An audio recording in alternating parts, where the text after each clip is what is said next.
Name of vessel. Intention. Last and next port of call. On channel 16.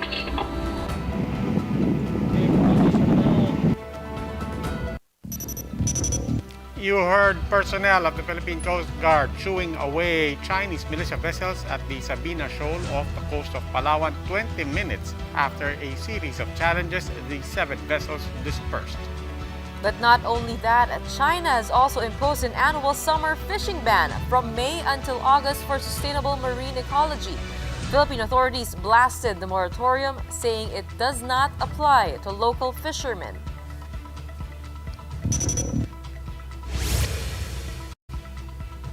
Good evening, I'm Gretchen Ho. And I'm Robbie Alampay. You're watching The Big Story. In a figurative game of shark and minnows over the West Philippine Sea, there seems to be a reversal of roles, this as Chinese ships heeded the call of Philippine Coast Guard and left the Sabina Shoal. But in Bajo de Masinloc, the Chinese Coast Guard continued its intimidation of Philippine ships. National Security Advisor Hermogenes Esperon called the move a violation of our sovereignty. Marina Rodriguez has the big story. Unidentified foreign vessel at Sabina Shoal. This is Philippine Coast Guard. BRP Cabra MRRV 4409. You are within Philippine Exclusive Economic Zone. You are requested to provide the following. Name of vessel. Intention. Last and next port of call. On channel 16. This was the radio challenge of the Philippine Coast Guard to 7 Chinese maritime vessels spotted in stationary linear position along the Sabina Shoal on April 27. Sabina Shoal is only 73 nautical miles from Rizal, Palawan, well within the country's exclusive economic zone. PCG vessel BRP Cabra spotted the Chinese militia during a maritime exercise, and in an unexpected reversal of roles, the Chinese ships left the shoal after around 20 minutes. Malis na sila, sir. May kasama tayong abogada dun sa sa barko. Siya yung actually nagsasalita. Sila ay nung nilapitan ay nag-start ng makina, tinaas yung mga anchors nila at isa-isa pong umalis at inescortan natin hanggang masigurado natin na wala na po sila doon sa Sabina Shoal. When the BRP Cabra returned to Sabina Shoal 2 days later, PCG spokesperson Armand Balillo said only 5 from the initial 7 Chinese vessels remained. The Chinese ships left upon the arrival of the PCG. Fishing ground din yon at saka alam mo parang doon sa Julian Felipe, siguro magandang lugar yon para pangtabuan kung masama ang panahon. But over in Bajo de Masinloc on April 24 and 25, 3 Chinese Coast Guard vessels reportedly intimidated 2 PCG ships on patrol. National Security Advisor and West Philippine Sea Task Force Chair Hermogenes Esperon condemned the move, saying China's actions violated the country's sovereignty. Esperon also rejected an annual 6-week-long fishing ban in the area that was imposed by China. Bureau of Fisheries Director Eduardo Gongona instead encouraged Filipino fishermen to set out to sea. Para magkaroon tayo ng makuha natin yung production talaga na kailangan natin doon. Nandun yung Coast Guard, nandun yung Bureau of Fisheries and Aquatic Resources sa mga assets, mga vessels, and police, nandun, pati yung ating other agencies para sila ay protektahan. The NTF West Philippine Sea said they will continue the patrols and maritime exercises within the country's EEZ. For News 5, Marina Rodriguez, we are One News. Is this the start of a more aggressive stance in protecting the country's exclusive economic zone? Let's discuss that with Philippine Coast Guard spokesperson Armand Balillo. Sir, are we expecting more of these types of incidents in the coming days and weeks? We do not know, Robbie. But our mandate is to make our presence felt in the West Philippine Sea. So we are going to conduct the exercise that we are doing right now, both in Bajo de Masinloc and in the West Philippine Sea in Kalayaan Island Group. Okay, in the meantime po, we heard that message, hinihikayat ang mga mangingisda ng Pilipinas, sige lang, gawin lang natin. As long as it's within our territory, it also asserts our rights and our sovereignty. But what are we willing to reassure our fishermen about kung susundin po nila to? Robbie, that's true, no? In fact, we engaged the fishermen during our deployment in the area. We were able to speak with the fishermen in Bajo de Masinloc and some in Pag-asa Island. And actually, they were very appreciative of the fact that the Coast Guard is patrolling or there at the area. And we assured them already that we will remain there and we will take into account their well-being, yung safety nila, yung security, and in-encourage pa natin yung mga iba to go there. At based dun sa report naman ni Commodore Basilio, our district Palawan in Basilan, in Palawan, no? District Palawan, marami pa namang nahuhuli isda. In fact, they have pictures and videos taken recently na yung mga nagbababa ng isda sa Palawan, marami pa. So we are asking the fishermen to continue fishing at yung mga iba pa na magpunta pa doon sa areas ng West Philippine Sea. Okay, maraming salamat po. That was Philippine Coast Guard spokesman Armand Balillo. Since January, China has sent around 220 fishing and militia vessels within the country's sovereign waters, but this number has gone down since. Tonight's big number is 19. That's the number of Chinese vessels that are still within the West Philippine Sea. The palace says the number of Chinese ships in the area has since dwindled from more than 200 in March. The Philippines has repeatedly filed a diplomatic protest asking China to leave the country's waters. These are the other big stories tonight. In a bid to prevent the entry of a COVID variant first reported in India, the Philippines now bans travelers from South Asian countries. But even before the moratorium, 6 travelers from India already tested positive for the virus. Moderna has just been granted emergency use approval. 200,000 doses are expected to arrive by next month. And with just a few months before he retires himself, Lieutenant General Guillermo Elizar has been chosen as the country's next top cop. These big stories after the break.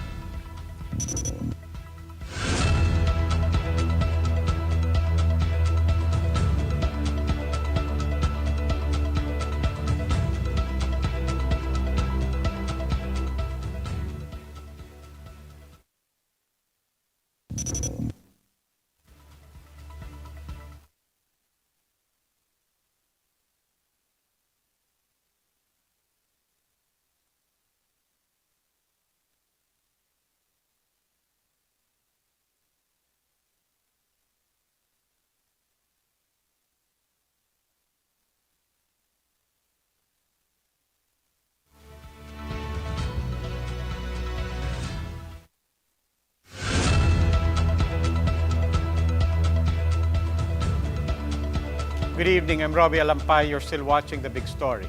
The vaccination of President Duterte using the Sinopharm caught many officials by surprise, none more so than the FDA, which has yet to get any data 5 months after the Chief Executive Security Detail were vaccinated with the China-made vaccines. Gorio with the story. A former top health official has expressed concern over the Food and Drug Administration's, quote, very weak position in regulating the use of COVID-19 vaccines in the country. One-time Health Secretary Esperanza Cabral made the remark in the context of President Duterte's inoculation with Sinopharm's shot, which has not been approved for emergency use in the country. Its regulatory function has been disrespected right and left by politicians, by other more influential people, and people who can pressure the Food and Drug Administration into doing things that they should not be doing.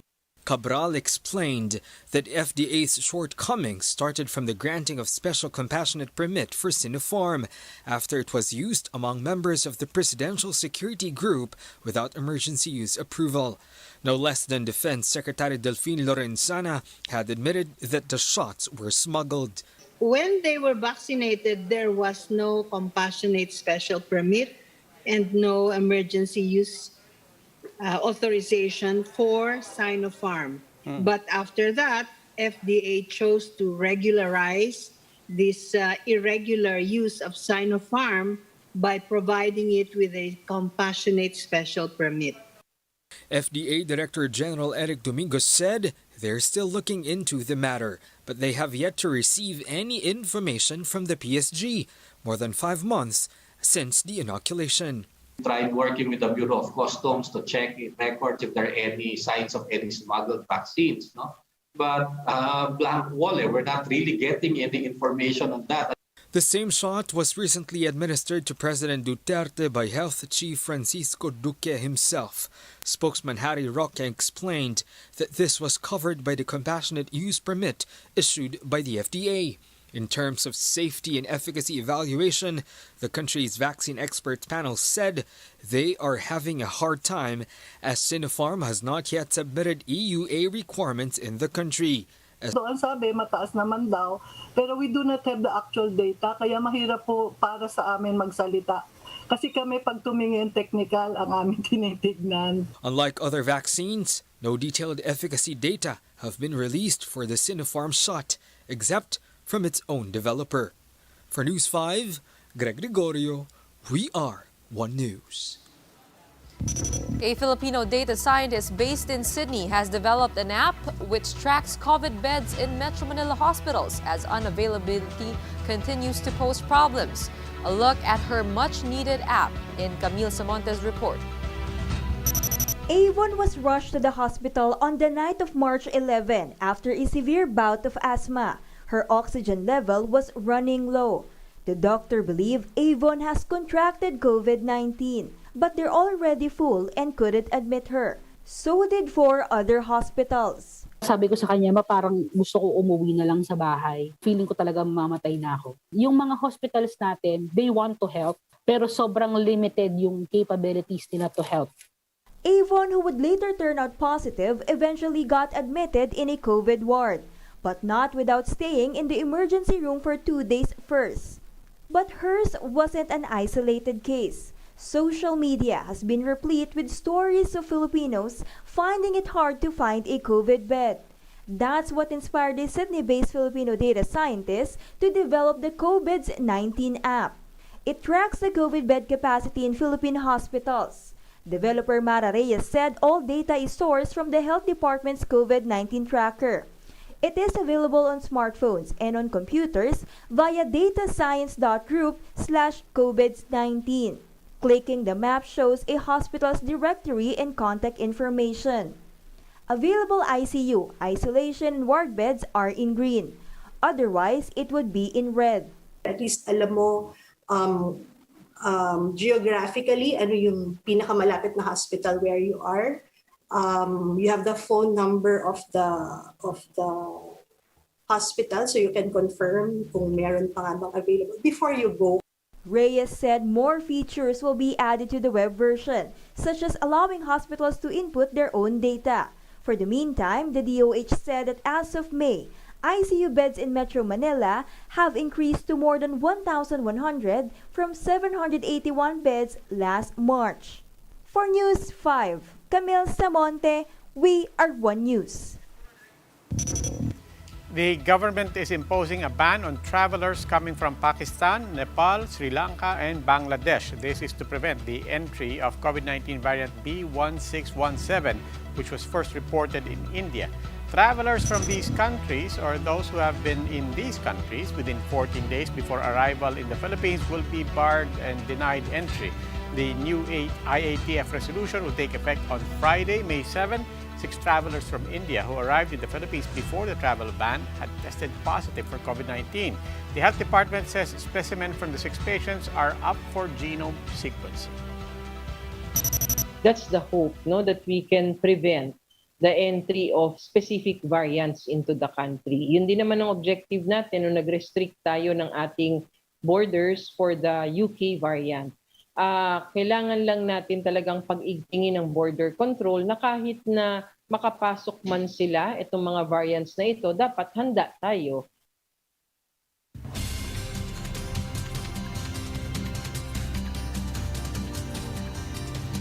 Time for an extra's look at some of the day's big stories.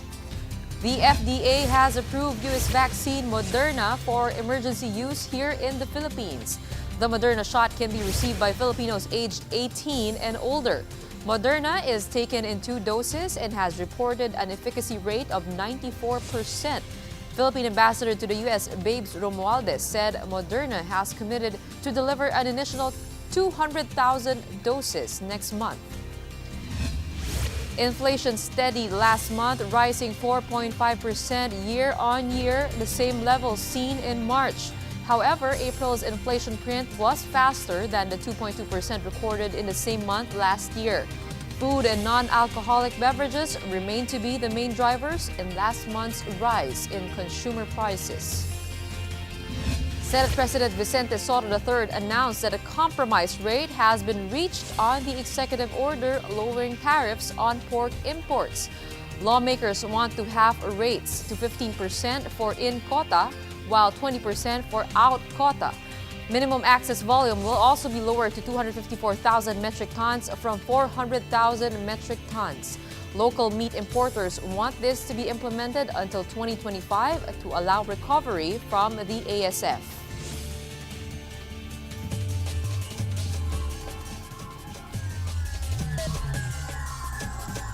Now for the big story in sports. NLEX Road Warriors guard Keeper Rondina says that never in his wildest dreams did he think that he will be the first Filipino to sign with the iconic Jordan brand.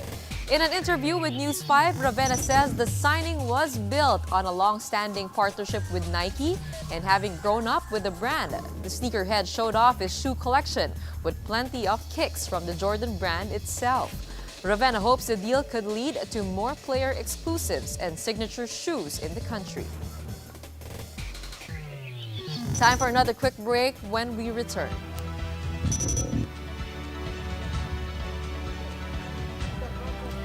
Lieutenant General Guillermo Eleazar has been handpicked to take the PNP's top post. And the showbiz industry mourns the passing of veteran entertainment news editor and columnist Ricky Lo. He was 75.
Good evening, I'm Robbie Alampay. You're still watching The Big Story. After taking a massive financial hit from the pandemic, government is turning to an industry it once banned for much-needed funds. Isabong. Stanley Gahete gives us a front seat to the story.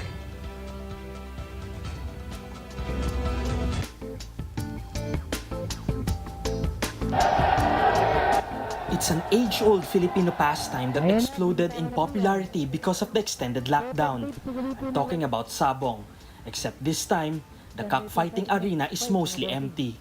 Bettors watch the live stream of the matches on their phones and place bets from anywhere in the world. So kahit nasa Amerika ka, nasa Japan ka, nasa Saudi ka, nasa Dubai ka, pwede ka magyari. Kaya siya nag-boom kasi sobrang dali niya lang, as in hassle-free. Which is why the government is changing its tune.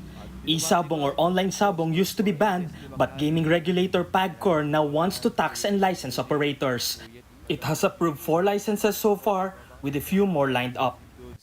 Actually, we're expecting about 7 billion of revenues for a year. So that is if we get at least 8 operators getting license for the Isabong.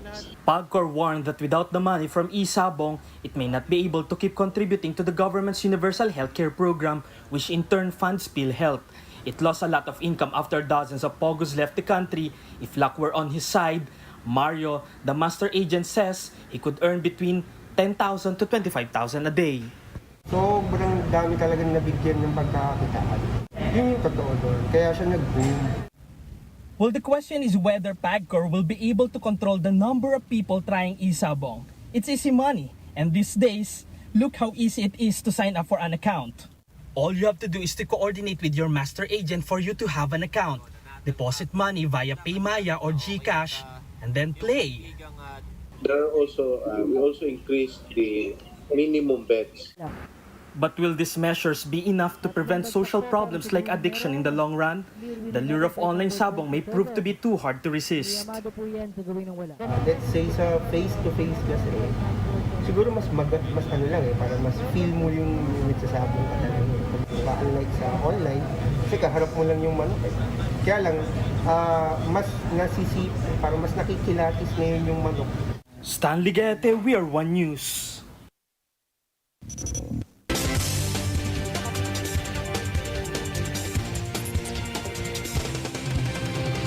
Let's take a look at the biggest stories on print and online. From the Philippine Star, today marks 1 year since ABS-CBN went off air. Recall that on May 5 last year, the largest media network in Philippine history was issued a cease and desist order. The network's broadcast franchise expired the day before, and its renewal application was killed in Congress, a move that media advocates say is an affront to press freedom. The government plans to get another loan from the World Bank to aid economic recovery, this time amounting to $400 million or 19.22 billion pesos. Business World reports World Bank's board directors are likely to act on the financing proposal by June 24. And this from News 5, Lieutenant General Guillermo Eleazar is the new chief of the National Police. Presidential spokesperson Harry Roque confirmed that President Duterte has already signed his appointment. Eleazar was Interior Secretary Eduardo Año's sole recommendation for the post. He will replace General Debold Sinas, who is set to retire this week. And here are other big stories from around the world.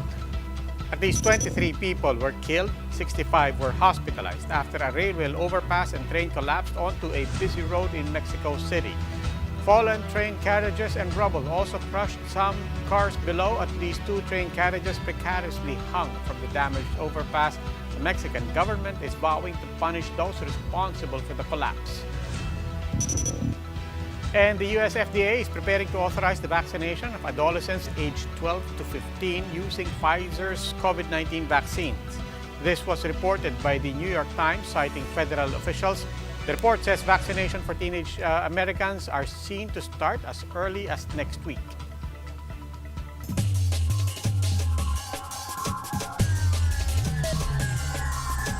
Another big story in sports. Manny Pacquiao has been named as the 3rd richest boxer in the world.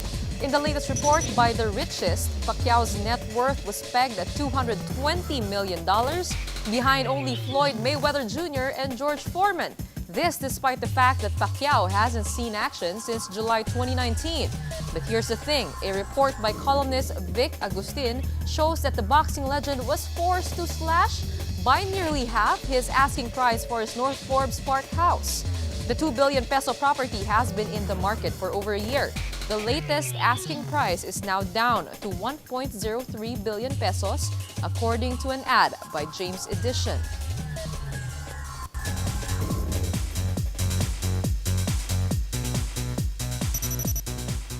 Veteran showbiz writer Ricky Lo has passed away. He was 75. For 35 years, Ricky was the associate and entertainment editor of the Philippine Star, where he wrote his column Fun Fair. He also hosted Kapamilya's The Buzz, Kapuso Star Talk, and his own The Ricky Lo exclusives.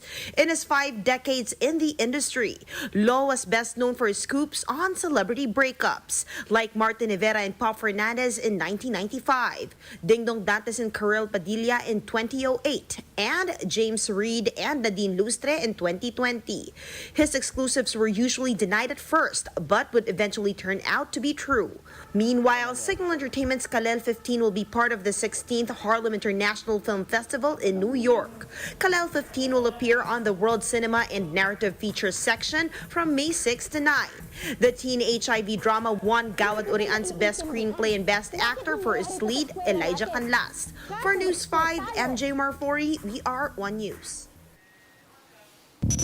And you thought supercalifragilisticexpialidocious was already difficult to pronounce? Or parokya ni Edgar's 1997 studio album, Burugudoy Stuns Tun Tugudun Stuy. Ewan ko ba kung kaya?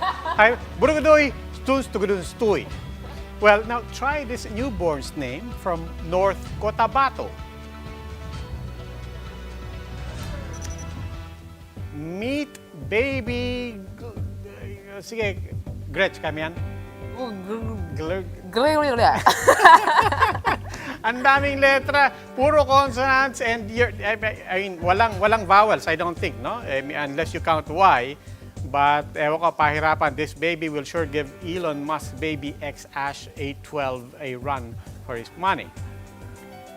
Lolo Rogil, and yes, that's with 2 vowels, explained his Apo's unique name, which already has gone viral on social media. He said, every letter grouping in the baby's name corresponds to a family member's name. And we're talking 8 family members forced to fit in a newborn's name.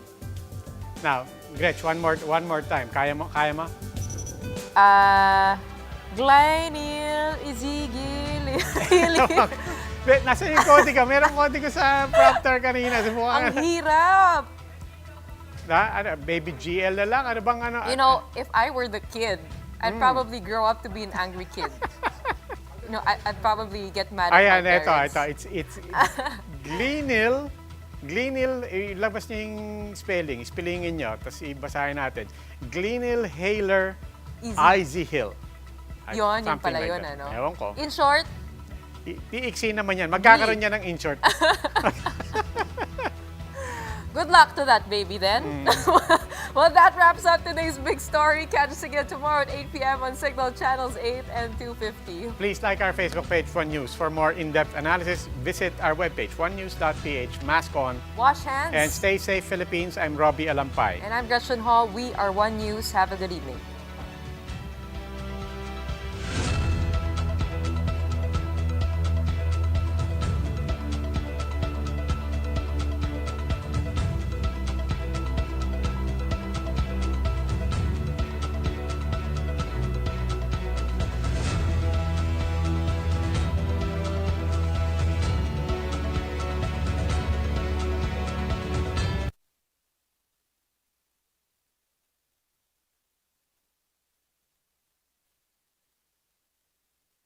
Naman kami announcement. Kaya nga eh. Ngayon, meron? Meron na naman. Although baka lang kay Elias, lang yung